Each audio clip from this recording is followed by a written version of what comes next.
Hello ladies and gentlemen, and welcome back to the channel. Today I'll be making my predictions for Wrestlemania 35, a show that currently has a whopping 15 matches and could add 16, maybe even 17. 16 with the addition of a Raw Tag Team title match, and 17 with a surprise appearance from maybe John Cena or The Undertaker. This show is shaping up to be a historically long event. So since WrestleMania is going to be really long, I'm going to cut this intro short and get right into my predictions for WrestleMania 35. I'm going to start things here with a match that hasn't been officially announced yet, but it's kind of had a backstage thing for it. So that's going to be the Revival versus Zack Ryder and Kurt Hawkins. If this match happens, I think the Revival retain. So now we'll get on to the matches that have been announced. So match number 1 on the pre-show will be for the Cruiserweight Championship, where Buddy Murphy will be defending his title against Tony Nese. Now I thought for the longest time that this WrestleMania match was going to be the end of Buddy Murphy's title reign, but judging on how things are going, I think Buddy Murphy will retain the Cruiserweight Championship here and beat Tony Nese. With the way Tony Nese got back at Buddy Murphy on 205 Live this week, I think Buddy gets the win here and just keeps running roughshod all over 205 Live until someone new shows up there to disrupt what Buddy's been doing. So now on to our second match, and that'll be the second annual WrestleMania Women's Battle Royal. The current announced participants in this Battle Royal as of Wednesday are Dana Brooke, Mickie James, Ruby Riott, Liv Morgan, Sarah Logan, Asuka, Carmella, Naomi, Lana, Mandy Rose, Sonya Deville, Zelina Vega, and Nikki Cross. I think we'll see a bunch of NXT women brought up in this match, considering there's supposed to be 30, and with all those current listed competitors, that's only 13. And I think Lacey Evans will get added to this match as well. I think this comes down to 4 people. It comes down to Asuka,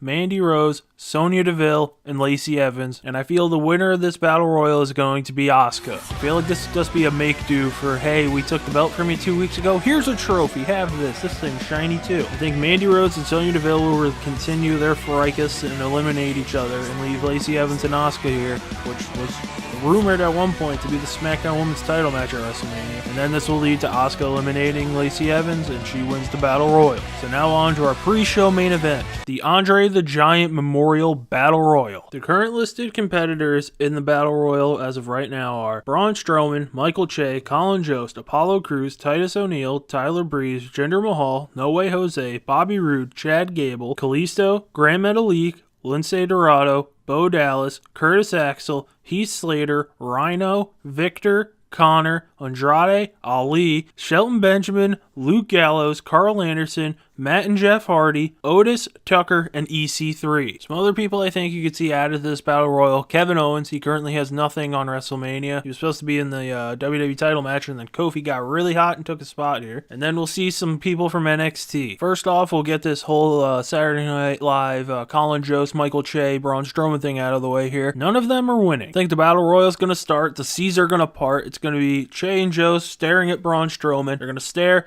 Braun's going to lift his hands. They're going to get scared, hop over the top rope and run off, and Braun's gonna go chasing after him, unknowingly also eliminating himself, or probably just like staring at him at the ropes, and everyone gangs up and tosses him out. So neither Braun, Colin, or Michael Che will be winning this match. My top 2 choices right now are EC3, who was originally going to have a one-on-one match with Dean Ambrose a couple months ago at WrestleMania, and Kevin Owens, if he's added, I think are the top 2 choices to me to win this Battle Royal. For Kevin Owens to win this Battle Royal, I think the best way to do this would be have Michael Che and Colin Jost kind of actually stay around a little longer, kind of the opposite of what I said before, and then Braun gets distracted by them, they toss themselves out, Braun's, yeah, I got rid of them, and then Kevin Owens gets revenge for Braun taking him out for his double knee surgery, and Kevin Owens wins this Battle Royal. But with the listed competitors currently, my pick to win this is EC3. As we've seen with the track record of the Andre the Giant Memorial Battle Royal and who the trophy's gone to, kind of been out of left field. It hasn't been someone who has some push behind them. EC3's new, and I think he'll get this Battle Royal trophy and follow in the footsteps of Cesaro, Big Show, Baron Corbin, Mojo Rawley, and Matt Hardy. And I think this will set EC3 up with a couple of feuds for a couple months, depending on which show he lands on, for the better or worse. So now on to the main card of WrestleMania. So we'll start things off with the battle of who built SmackDown, AJ Styles versus Randy Orton. I think Randy Orton's going to get the job done here and beat AJ Styles. With AJ Styles' current run on SmackDown Live, I think being the longest tenured superstar on the show, being part of the first first draft class and not switching shows, I think this will be the end of AJ Styles on SmackDown. I think he gets RKO'd out of nowhere by Randy Orton, loses, and then comes Superstar Shake-Up in 2 weeks. I think he goes over to Monday Night Raw. Now to the winner of this match, Randy Orton. I think a win here for Orton will put him in that WWE title scene, and I think he'll be getting a shot at the WWE Championship at one of the first pay-per-views of the year after WrestleMania. So now on to our next match, and that'll be for the United States Championship as Samoa Joe defends his title against Rey Mysterio. Now there are current rumors heading into this match that Rey Mysterio has a messed up knee and may miss this match. If Rey does miss this match, I could see a John Cena pop up here and he takes Rey's spot. But I think no matter who Samoa Joe's taking on here at WrestleMania, Samoa Joe's choking him out and keeping the United States Championship. I feel Joe could go on a really long and really great United States Championship run and bring some more prestige to the title to where people actually care about it instead of how it's been shuffled around recently. And I think Samoa Joe's march as the US champion continues here and gets stronger with a win over Rey Mysterio or whoever he's going to take on, a potential replacement opponent like John Cena. Now on to match number 6, and that'll be a Falls Count Anywhere match where Shane McMahon will be jumping out of the sky to take on The Miz. Going into this match, I feel like a bunch of people are going to be taking The Miz, and that won't be me. I think Shane McMahon gets the win here. I think Shane McMahon on his current heel run, he could lose and still say he's the best in the world and go on that for a couple of more months. But I think a win here for Shane McMahon is what's going to happen. As we've seen in his recent WrestleMania runs, he hasn't won, and I feel like Vince wants him to win eventually, and I think that'll be here. As we've seen The Miz in the past, he knows how to deflect things, and the way The Miz has been talking recently, he'll probably goat Shane into another match in another pay-per-view and probably get the win there to even things up, to defend the honor of Mr. Potato Face. So now on to our next match, and that'll be match number 7. We're almost at halfway here, people. Hold on with me. And that'll be Roman Reigns taking on Drew McIntyre. Going into this match, I feel like the slam dunk pick here is Roman Reigns, but I'm not going for a slam dunk. I think Drew McIntyre gets the win here. I feel with McIntyre winning here, we could tell a better story with Roman Reigns, with him maybe doubting himself. Did he come back too early? Should he have waited longer? Is McIntyre just that much better than him? And this could lead into a Roman Reigns rebuild story to where he could go up to the Universal title eventually, maybe around SummerSlam or maybe Royal Rumble if we want to stretch it. And maybe in that time, Drew McIntyre climbs the ladder too, and he's the Universal Champion. I think come Royal Rumble, I'm really thinking about this, is the proper way to do this. Or even next WrestleMania. And Roman will have the crowd behind him that they want him to get back to that top spot. And I think a loss here will do better things for Roman Reigns than a win. So now on to match 8. We're at halfway, people. Here we go. And that'll be for the SmackDown Tag Team titles, where the Usos will be defending their titles against Ricochet and Aleister Black, The Bar, and Shinsuke Nakamura and Rusev. To me, this match makes zero sense. I feel Aleister Black and Ricochet should be going for the Raw Tag Team titles as we've seen recently, so I think the winners of this match will be the Usos retaining the SmackDown Tag Team titles. This being set up as a punishment for the Usos, I think a win here will be great as they kind of stick it to the man here, or not the real man, it's not Becky Lynch. I guess stick it to Alexa Bliss and the authority figures on the show, and keep their SmackDown Tag Team title runs going and keep putting on great matches. So now on to match number 9, and that'll be the final stop on the farewell tour as Kurt Angle goes into his last potential match against Baron Corbin. So my pick here to win is Baron Corbin. Yes, I know this kind of puts a damper on Kurt Angle's farewell run, but I feel like Kurt Angle getting screwed here. Like Baron Corbin cheats would be the way to go, and if John Cena's not part of the US title match, like I said earlier, he'd come out here, the AA, freaking Baron Corbin gets put in an ankle lock, and then John Cena and Kurt Angle have like a 5-minute match, and then they'll have a nice tussle, a good farewell to Kurt here. He goes in and John Cena debuts against Kurt Angle, and he ends Kurt Angle's career here. I think that would be the best way to go. Baron Corbin wins, and then he goes back to his Applebee's to manage. Now on to match number 10, and this could also be a farewell tour match as Triple H takes on Batista in a no-holds-barred match to where Triple H loses, he retires from in-ring competition. So with this match being what Batista really wanted, and he got what he wanted, I think Triple H gets the win here. The win for Batista does nothing. Triple H retires from the ring, he'll probably just break that and come back for like a Saudi Arabia show when a bunch of money gets thrown at him. And I think a Triple H win here says, hey look, I defended Ric Flair's honor, I beat you because you beat a 70-year-old man. And then they go off in the sunset and we don't see Triple H for another 6 months, and we don't see Batista probably ever again. Now this could be Batista's farewell match as we're looking at this. I don't see him coming back again. The one thing he wanted to come back in WWE was a feud against Triple H. That's what he's getting here. I feel like this isn't even going out on a limb. I think this will be it for Batista. This is his last match. And in Batista's last match, he'll be down on his shoulders looking up at the lights for a 3 count with Triple H getting the win here. So now on to our next match. And that'll be for the Intercontinental Championship as Bobby Lashley defends the title against the Demon Finn Balor. Now this I think could be potentially the shortest match on the card. card. I think Finn Balor's entrance will be longer than this match, and Finn Balor gets the job done here and wins in like a minute. As we've seen from Finn Balor in the past when he's the Demon, it's all systems go, it's time to fly, and he smashes his opponents real quick. I think that's exactly what's going to happen here against Bobby Lashley as the Demon King holds up the Intercontinental Championship, and we go off to our next match. And that'll be for the Women's Tag Team titles in a Fatal 4-Way match where Sasha Banks and Bayley will be defending against Beth Phoenix and Natalya, the Iconics, and Nia Jax and Tamina. I feel this match comes down to two teams. It comes down to Sasha Banks and Bayley and the Iconics. And I think the winners of this match will be Sasha Banks and Bayley retaining their tag team titles. As I stated here multiple times, when the tag team titles are first announced from the first match and the second match, these belts need to be defended more, and they need to be kept on the same people for a long time to build some